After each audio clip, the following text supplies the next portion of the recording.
Hello everybody, today I'll be showing how to create a button that opens an iFrame on click. iFrame buttons can be created on any upgraded account. For this video example, I'll make one button that opens up a knowledge base on a button click.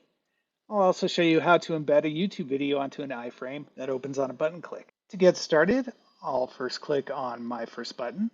If you were just making one button, you could go right to the iFrame widget selection. I'm going to make two of them though, so I'll pick multiple buttons.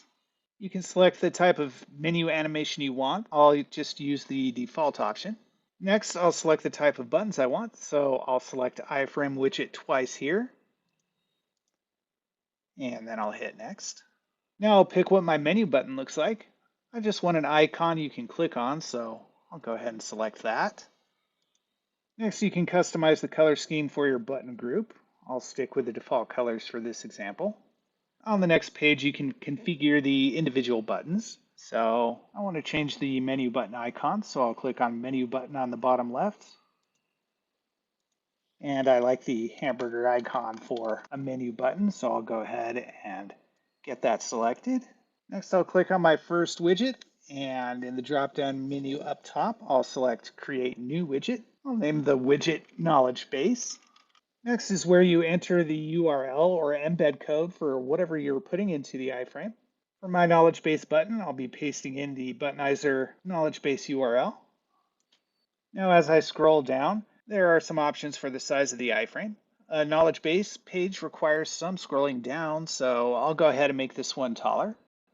I'll give it a 600 height. For the control bar title, I'll just call it knowledge base. The control bar title is a little header that appears just above your iframe up at the top. And then scrolling further down, I'll select the icon that I want for the button. I'll type in knowledge to bring up lists of ideas of things that might work for a knowledge-based button. And I'll go ahead and select this book icon here. I'm all done with what I want to customize for this iframe widget button. So over on the left, I'll click on the second iframe widget button. And I'll select Create New Widget. And I'll give this the name Installation Instructions.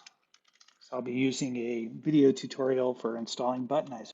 Now I need to paste in the embed code. You can find the embed code for a YouTube video by going to the video you want to embed, clicking on the share icon down below the video, then selecting the embed option. That will pull up a pop-up of an embed code for you. Just click copy at the bottom and go back to your Buttonizer dashboard. And you'll just paste the embed code into this field here. Now we just go through the same settings available on our last button. For this one's size, we'll make it a little bit bigger than default too, so I'll make this one 840 by 473. And we'll give it a control bar title. We'll call it Installation Tutorial.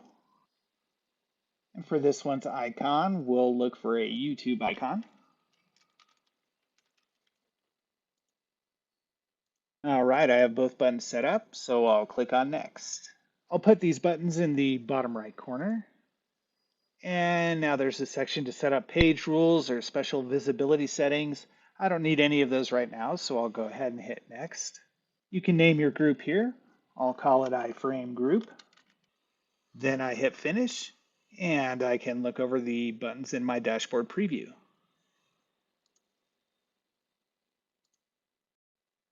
Looking at the knowledge base iFrame button, our visitors will be able to move about the knowledge base section easily and click around to find answers to the questions that they need.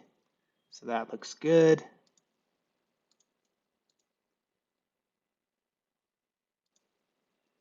And here's a preview of the YouTube iFrame button.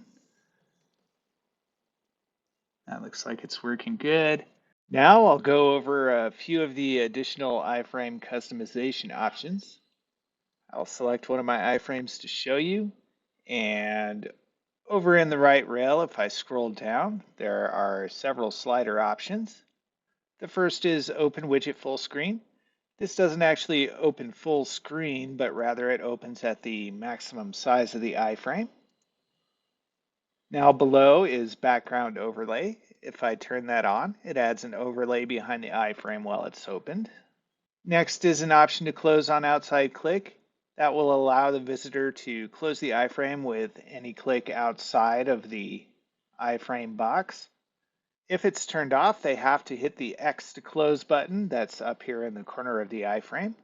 Next is an option to show a loading screen. So if your visitor has a slow connection or whatever you're putting in the iframe takes a little bit to load, then they'll see a loading icon while that external page is loading. Next is a switch to toggle the widget title bar off and on. The last slider is to hide Buttonizer in an iframe. So if you're opening up another page that has Buttonizer on it, if you have this turned on, then that instance of Buttonizer will not be viewable. All right, I'm all finished with my buttons. So now I will hit Update up top. And here are the buttons on my live site.